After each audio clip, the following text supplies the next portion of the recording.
the purpose of this webinar, it's really informational. So if you're receiving this, it's because you expressed some interest in our survey you expressed some interest in either a major or double major, or minor, or even more courses or whatever.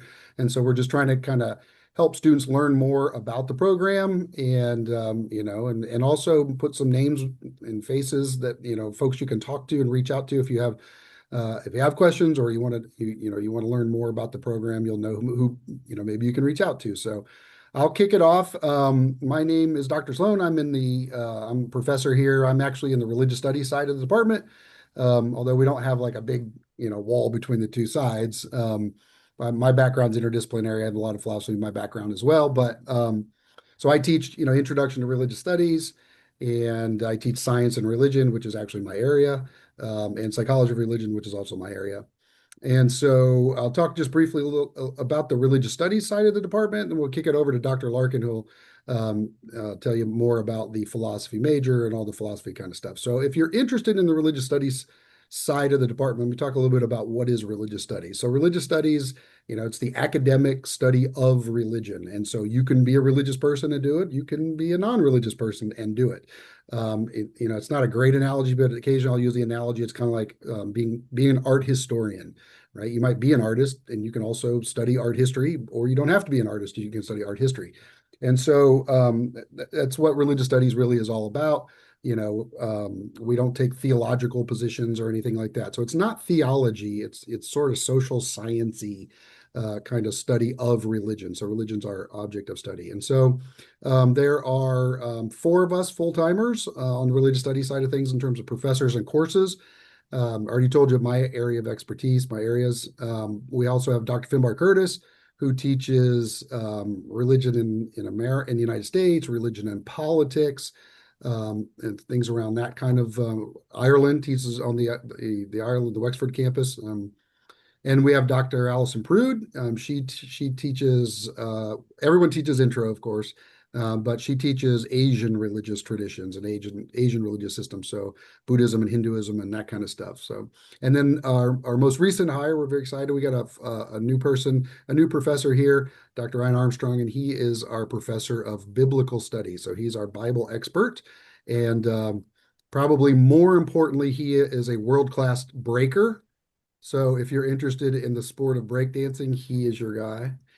He may break dance for you in class if you ask him nicely, I think. He really is actually a world-class breaker. So, but no, we're excited because he's here offering all kinds of courses in biblical studies and Judaism, Christianity. So if you have interest in maybe going on to seminary or something like that, you would probably take a lot of courses with Dr. Armstrong. But so in this upcoming year, just give you sort of a sample of some of the courses that we're offering in religious studies. We offer, introduction to religious studies pretty much every semester. We're also offering intro to Asian religions on the Statesboro campus. Intro to Asian religions. And then also, Dr. Armstrong is teaching a special topics course on the book of Job in Wonderland. And this is based on his dissertation and his book, where he's doing a comparative study of Lewis Carroll's Alice in Wonderland and the book of Job. And so that, you take that course, you're going to be wrestling with some very, very deep questions, and should be a lot of fun. So, and then on the Armstrong campus for the fall, we'll have some intro to religious studies sections. And then I'm also teaching science and religion. And so you could take that if you'd be interested in science and religion. In that class, we're gonna look at big case studies, really, like Galileo. And we're actually gonna do a role-playing game where we put Galileo on trial, and we'll see if he recants or if he gets found to be innocent. We'll see. And then we're going to do a big case study and a role-playing game on Charles Darwin. And it's a lot of philosophy of science. The question is Darwinian theory scientific in nature or not? How do you do a science of the past if you require empirical observation kind of thing? So a lot of fun there. And then we'll look also at some modern stuff that's been happening in the 20th century. And so science and religion, if you're interested. So we do not have a religious studies major per se, but we have a philosophy major with a religious studies track, okay? Or you can do a religious studies minor, all right? So if you're interested in religious studies, either, the academic study of religion, or you're a religious person, you want to go on to seminary or something like that, and you want to talk to somebody about the religious studies program, feel free to reach out to me at any time. I'm happy to talk to you about religious studies in general, our program, our curriculum.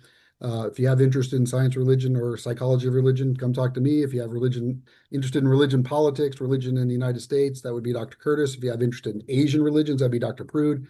And biblical studies would be Dr. Armstrong, and I'm sure all of them would be happy to chat with you and answer all of your questions. So enough about religious studies. Why don't we kick it over to Dr. Larkin to tell us about the philosophy program? All right, thank you. So I'm Dr. Dan Larkin. I'm in the philosophy department teaching out of Statesboro. Most of my stuff, I teach the history of philosophy. So there's a required course for all philosophy majors called Ancient Greek Philosophy, which I teach. Also just stuff in medieval philosophy, and all the way up to 19th century, which we'll talk about in a bit. But like the main thing that I want to talk about here is the question that your parents are probably going to ask you, which is if you wanted to be a philosophy major, it's like the number one question is always like, what are you going to do with that? And we have two students here, or former students, who are going to be kind of addressing that and their experience in the department. But I wanted to kind of just touch on some of the benefits of being a philosophy major. First, one of the things that's really important on the job market these days is a skill set that's fading, especially with the advent of AI, and that is just critical thinking, right? So what you're going to learn in philosophy, I was just talking about this in my class the other day. We were teaching Descartes' proof for the existence of God, and I made it clear that never in your life are you ever going to need that particular set of information. So it's not really about the proof itself, but like how that proof makes you think, right? So thinking about these philosophical problems just changes the way that you think, and it allows you to improve your logical reasoning, the way that you approach arguments. You become a more persuasive person. You understand the world better. You understand people better, right? So I always look at philosophy as a kind of a toolbox or like a skill set, right? You're basically sharpening your mind, and it's going to make you a better thinker overall, and it's going to give you a skill set that's going to make you better at whatever other major, because we always push for the double major in philosophy. What other major that you are, what other classes that you're taking, philosophy is going to make you better at all of those. And then what can you do then with this skill set, or what do our students typically do? So the most common thing that our students end up going into is law school, right, to become lawyers. So philosophy, just by taking the classes and writing the papers and doing the work, we're basically prepping you for the LSAT. For those that don't know what that is, the LSAT is it's like an SAT or an ACT for law school specifically.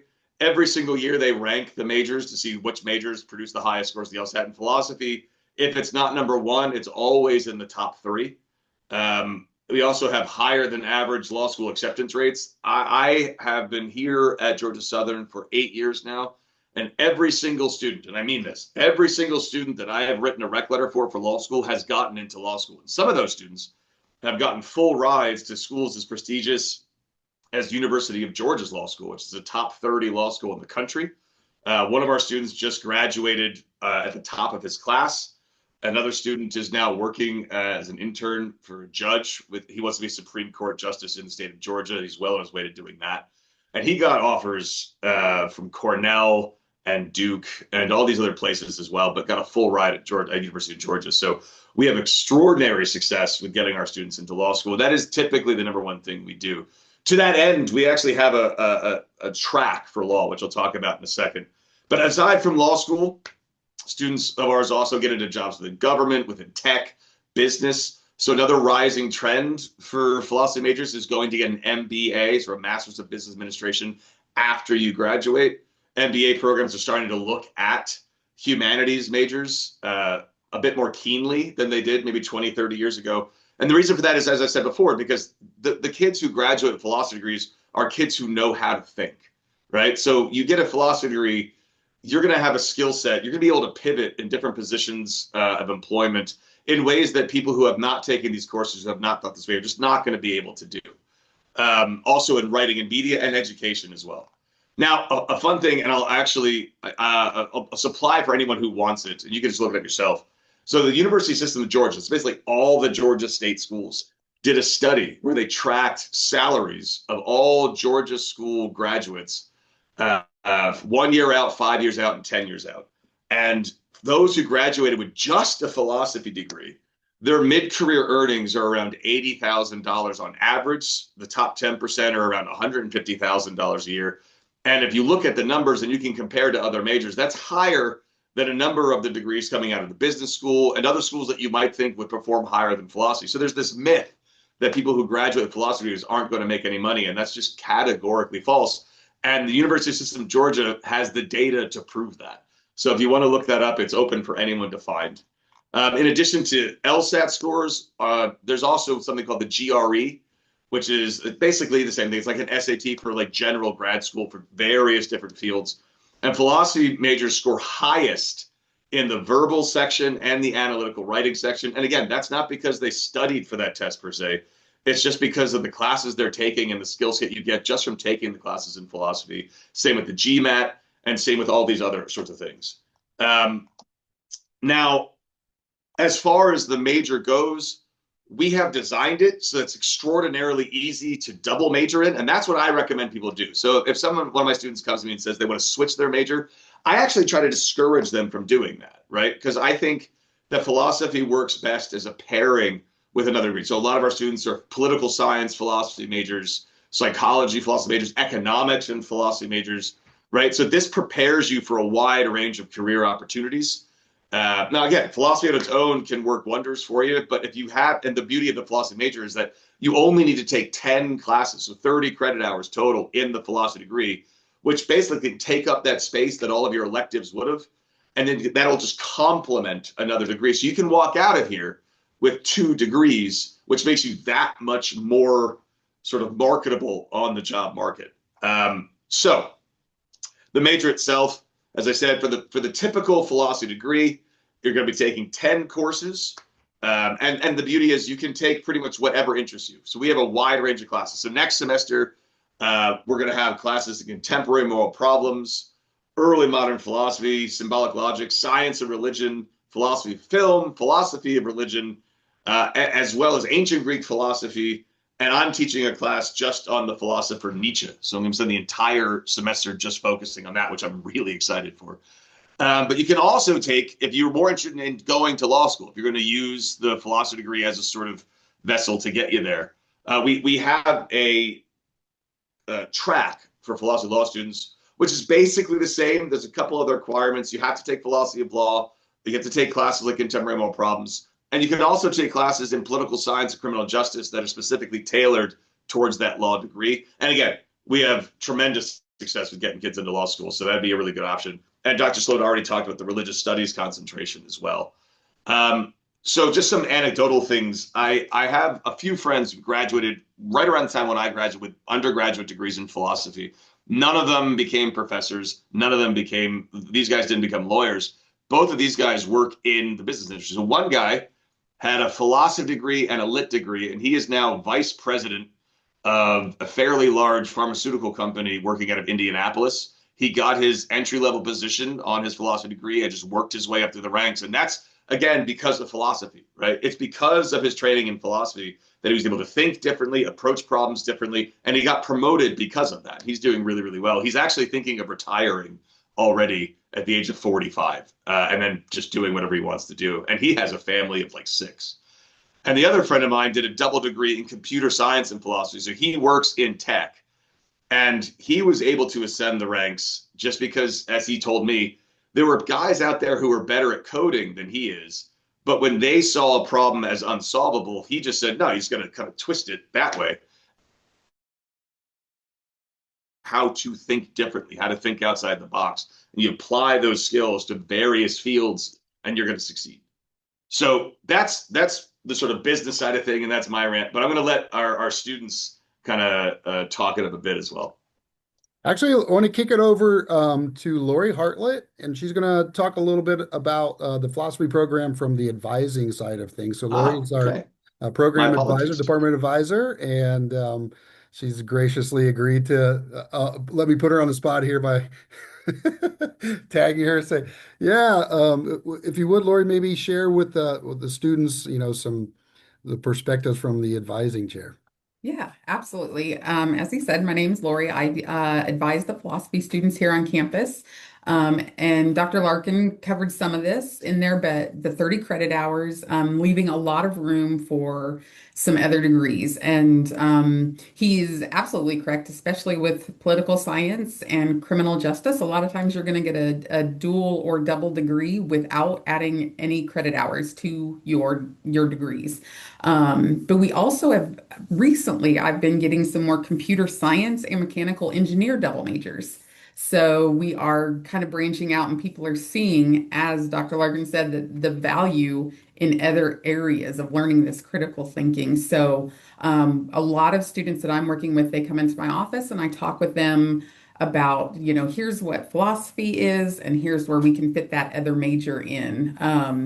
And for those that don't end up doing a double major, I will honestly say they are so passionate and so in love with philosophy that they do all their general electives in philosophy. They don't have to. They could do easy classes. They could take, intro to a bunch of other things, and they are so excited about the faculty here and the subjects that they're like, nope, I want to do more philosophy, so we get that worked out.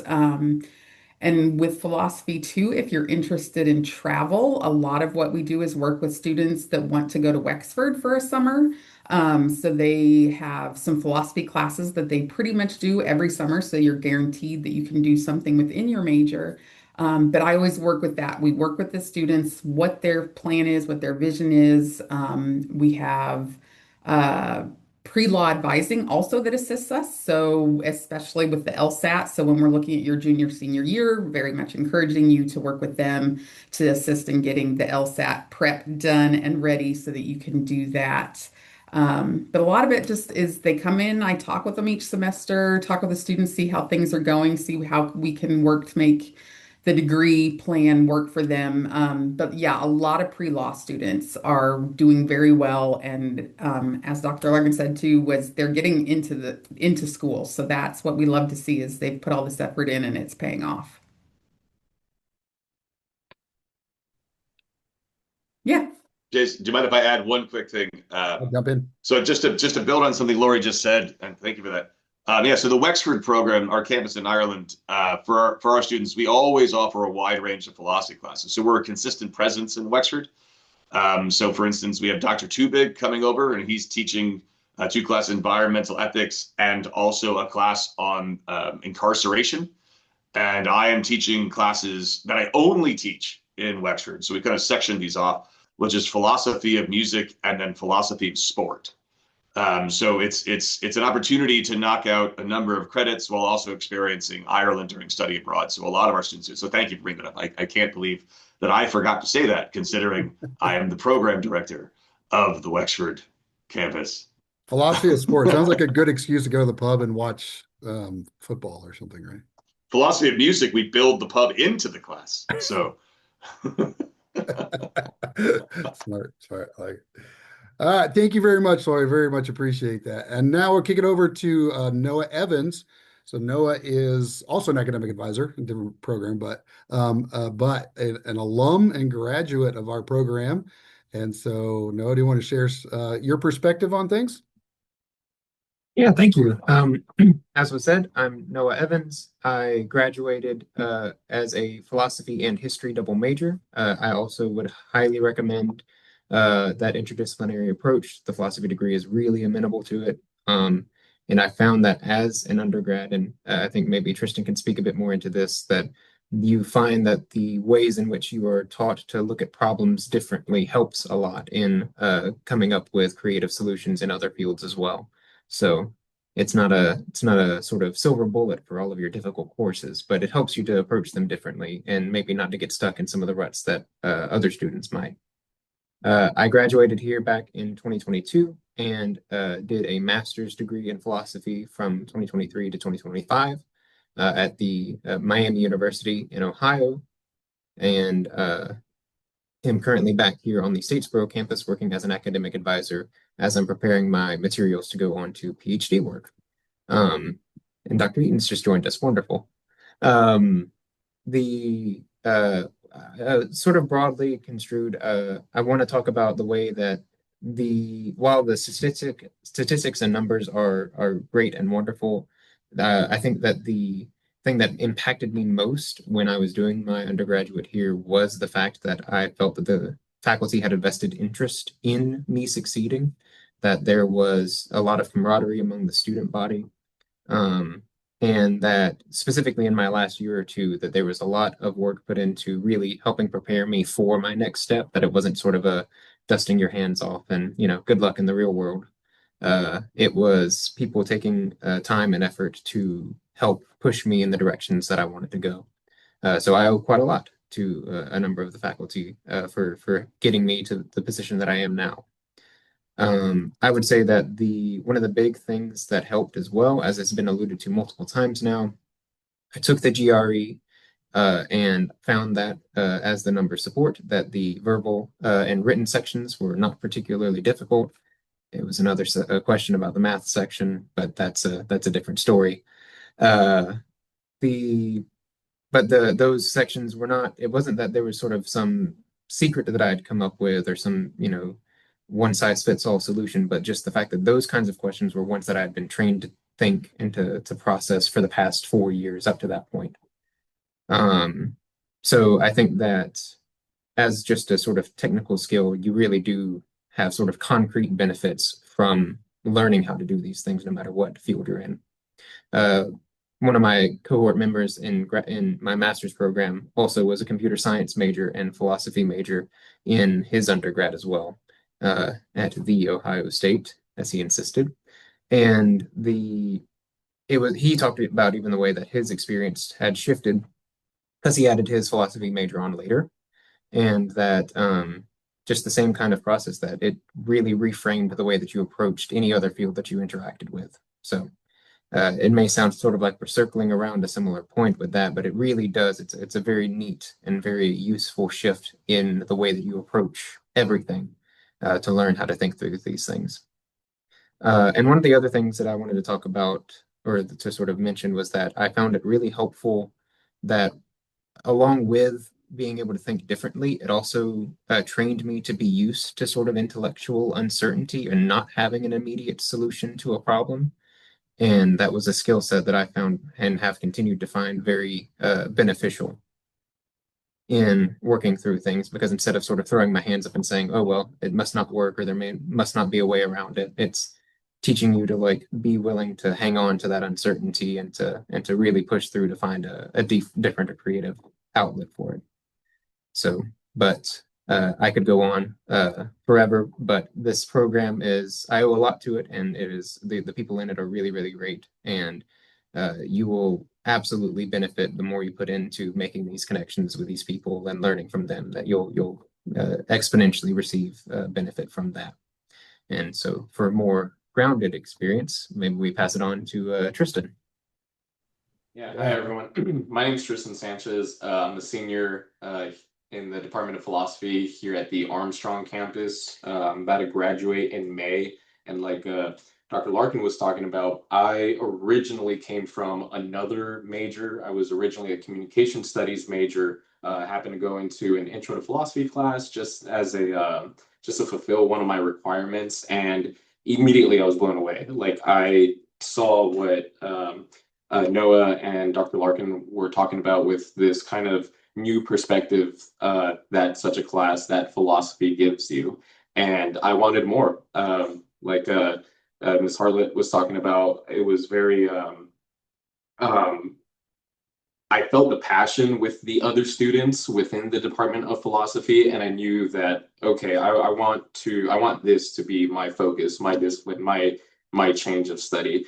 And as we opened up the conversation, I know that there is a lot of anxiety behind majoring in arts and humanities, and especially in something like philosophy.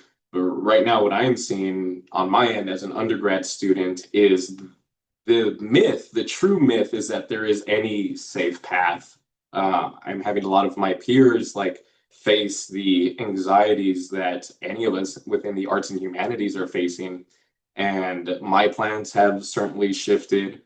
But at the very least, when I look at my studies and this path that I've chosen, it's like, okay, I have chosen something that I am passionate in, something that has given me the skills And most importantly, I think, like beyond the numbers and statistics, because those aren't helping me right now, what it's giving me is community. And I'm speaking from the Armstrong campus primarily because that's my experience. But anytime I speak to students in Statesboro, they share this with me as well. The bond that we have with our professors, the support we have with one another is immense. And I'll be I'll be cocky enough to say that I don't really see it in other departments. Passion within the Department of Philosophy is just on another level, and I think that's what really binds us together. Like at the beginning of this webinar, I was talking about how me and my closest friends are all working together to get into grad school, to get into law school. We're supporting each other. We have the support of our professors. Matter of fact, I'm about to graduate here, and we were talking about potentially all living and working together hereafter. And I think that environment is really fostered in the way that philosophy is taught through this intimate, passionate, dialectical way. Um, let's see. Speaking of community, one of the things I wanted to share is I'm the president of the philosophy club here on the Armstrong campus. That's one of our examples of like generating a space for students to attend to, students to spend time with other students, especially on campus students. I personally am an off campus student, and even still, the space is an amazing opportunity to engage with the community. We've gone out into the Savannah area and engaged with the community at that level. I will add details on the philosophy club because we were actually meeting tonight. I'm going to throw it in the chat right here. Let's see, what else do I have written down? Ultimately, what I feel that my studies in philosophy has given me is being able to identify my values, being able to identify with who I am, with the things I care about, and carving a future for myself out of that. Even though my life plans have changed over the past 4 years, there is not so much uncertainty and fear and trembling as there, otherwise would have been. A new zest of life, as William James says. And if there are any questions for me, I'd love to take some. Last webinar we did this. I love getting the is philosophy useless question. It's one of my favorite questions. But yeah, if anyone has any questions, throw them in the chat. Yeah, that's great. Good point, Tristan. Thank you for all that. But if anyone has any questions, feel free to, throw them in the chat. We'll try to answer them live here. Yeah, I'm glad you brought up the philosophy group because another cool thing about our program is there really is like a learning community outside of the classroom on both campuses that is just thriving. We have a variety of student groups, and maybe, I don't know, Dr. Eaton, if you want to jump in, or Dr. Tubig, not to put you on the spot, but we have our ethics bowl team is just fantastic. Has been winning all kinds of competitions and going all over the country and competing, and just recently was acknowledged by one of our congressmen, I think, from the state of Georgia, right? So pretty cool stuff with the Ethics Bowl team. Again, not to put you on the spot, but if you want to say a few words about that, there's we just have amazing stuff going on with our students outside the classroom too. several student organizations. There's the Armstrong Philosophical Discussion Group, and it's very active. They used to meet once every other week, and now it's a weekly meeting. They also have a newsletter called the Philosopher's Stone. It's really cool. On the Statesboro campus, we have the Ethics Bowl team, but we also have Philosophy Club, which is you have to be a student, but you don't have to be a philosophy major, and it's a student club that meets on campus once a week.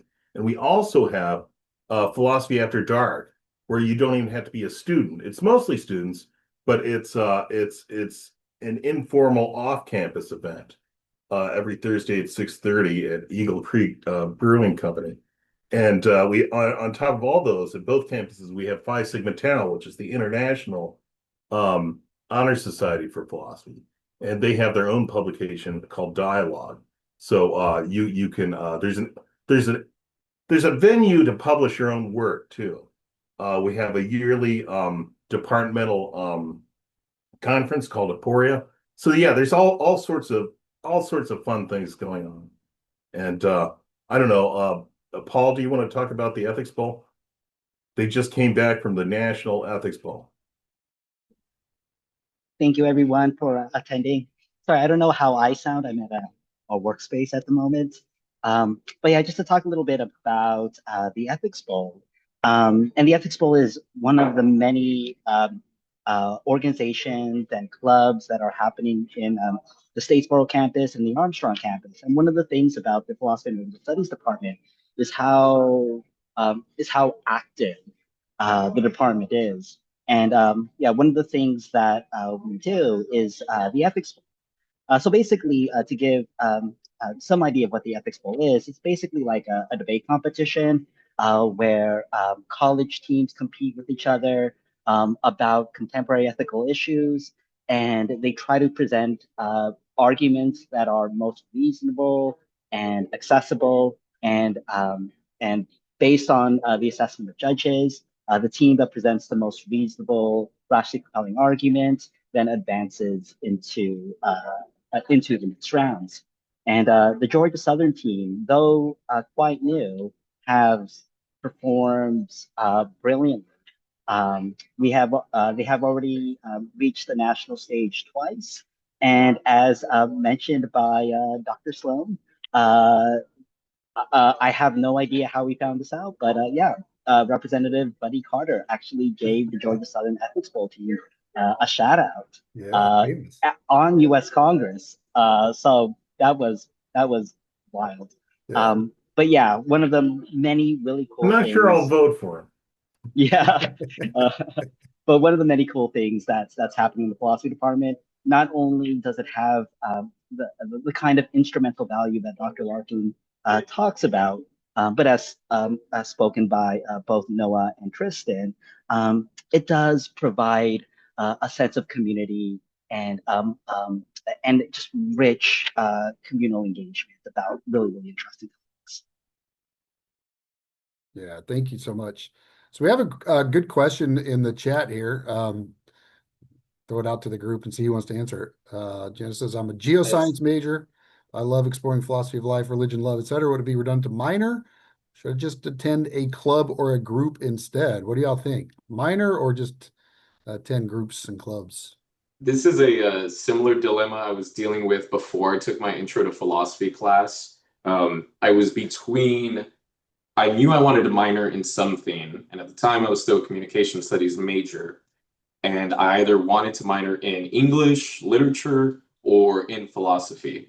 And so what I did was over my break, I was part of a book club and we were going over the Iliad, and there were a lot of philosophical themes within the book club. And so I figured, you know what, for my class that I'm going to take to decide whether I'll minor in English or philosophy, I committed to being a philosophy class.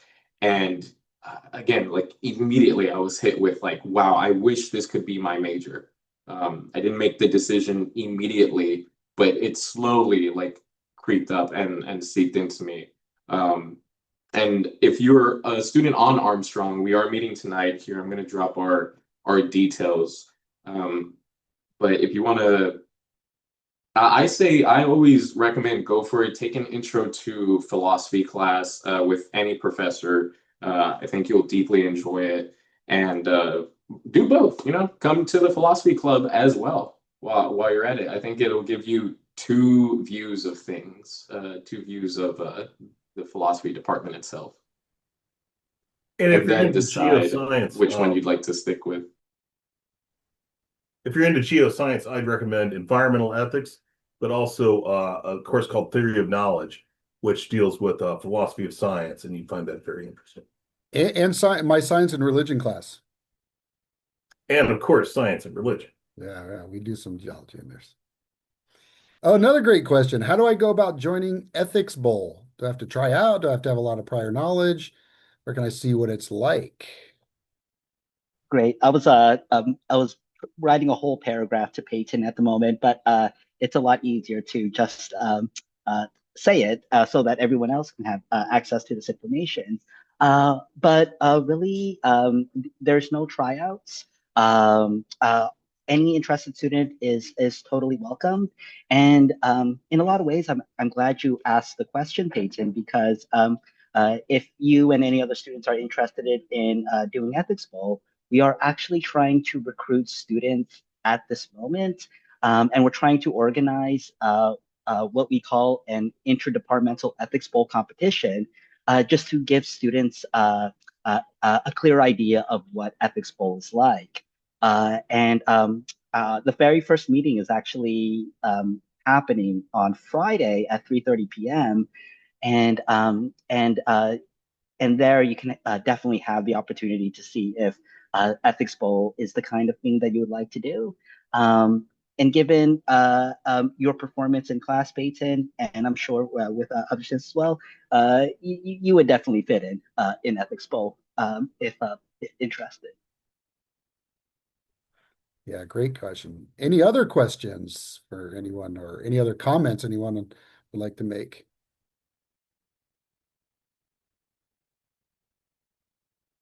Going once, going twice. Okay. Dr. Eaton, anything you'd like to say from the perspective of interim chair? Wait, I Well, actually have one more question really quick, sorry. Oh, yeah, you're good. You're good. You said that the ethics bowl meeting is Friday at 3:30, but where should I go? Or like is there a flyer online I can look at or That is That's part of the sorry. fun. You have to find it. Yeah. Yeah, that is That's the tryout. yeah, exactly. That is a really, really important question. So it's actually, I'm going to type in, but it's going to be in Newton 1108. So that's where we're going to have our meeting. And it's actually going to be, we haven't uh, fully advertised it, but we are planning to have our first meeting uh, for any students who are interested this Friday. Oh, all right, Tristan, thank you. Dropped information about the philosophy discussion group, philosophy club meeting at Gamble 123. Limitations, labels of sexuality and gender. Next week is the usefulness of philosophy. That's appropriate. And is it always at 5:30? Yes. Yeah, always at 5:30. And food is always present. So there you go. Food for the soul and the body. All right. Any other questions? We still have a little bit of time here. Anyone has other questions they want to ask or any comments that any of the presenters or folks attending want to make? I'd just like to add that I think the key to amongst the keys to success, one key to success is combining your passion and your talent. Uh, you can be passionate about something you're no good at, you have no talent at it, and that happens to a lot of us. But you can also, and people don't think of it, you can also be talented for something. You can also have a talent for something you're not particularly passionate about. And it's finding that nexus, that sweet spot where they overlap, where your passion and your talent kind of combine. Might take you a while to find that, but if you find that, I think your chances of success go up. I had a roommate in college who didn't take that advice and decided what to major on based on what was the most lucrative major. And he hated every class. He was constantly complaining about his classes. And now he has a job and he hates his job too. So does he make more money? Probably. But yeah, I think whether it's philosophy or not, if you major in the thing, and it might take a couple of years to find out, you don't have to pick a major right out of the chute. Um, they almost want you to declare a major when you walk in the door. But if you take a couple of classes and be sensitive to what you're good at and what you like, I think that could be done. Yeah, agree. Very well said. I started off as an economics major and got seduced by philosophy and religious studies. And then, but my first job offer out of college was in finance. My advisor was like, they don't care what you study. They want to know, are you like smart enough to be able to solve problems? And can you talk to people? If you can do those two things, they can train you on anything else. And are you a decent person, kind of thing. So, Did you like it? yeah, actually I did. I liked it a lot. Yeah. And then I decided to move to Key West and try to be Jimmy Buffett, and that didn't work. But that's all right. That's a different story, though. It's because you're not laid back enough. Yeah, that's right. All right. Well, if there are no more questions, I would just like to thank, first of all, I want to thank Dan, Noah, and Tristan for agreeing to participate in this. And I want to thank in particular Lori, Paul, and Bill for being so gracious about me putting you on the spot, and saying, hey, do you mind jumping in and saying a little bit about this? It was very, very helpful, and I'm very grateful. And thank you for doing that. It was super helpful. So next steps, if you're a student on this, on the webinar, next steps, if you want to get involved, I would say take another course or two, find a course that's interesting to you and take another course. Second of all, get involved, attend some student groups, either on the Armstrong campus or the Statesboro campus. Go to Philosophy Club or go to Philosophy After Dark or Religion on Tap. We just did a Religion on Tap at Eagle Creek Brewery. That was a heck of a lot of fun. We talked about madness and whether or not that's divine inspiration or something else. So attend some events and get a sense of what it's, the vibe outside the classroom of what it's like to be hanging around philosophy and religious studies students. And then lastly, feel free to reach out to any of us. We're all, it's a very warm and welcoming department, all over. And so you're going to reach out to anybody and everyone's going to be willing to welcome you and answer your questions and talk with you and hopefully persuade you to join the club, so to speak. So any final comments from anyone? Going once. All right. If not, this is being recorded, so I'm going to email it out to all the students who had expressed interest in this. But last thing I'll say is, pay it forward. If you know students who you think would be a good fit for, might be like this kind of stuff. If you have friends who like to debate and argue and think and that kind of thing, encourage them to reach out and take some classes and get involved as well. So we like to pay it forward. So thank you all so much again, and good luck with the rest of the semester. Reach out to us if you want more information about the philosophy major.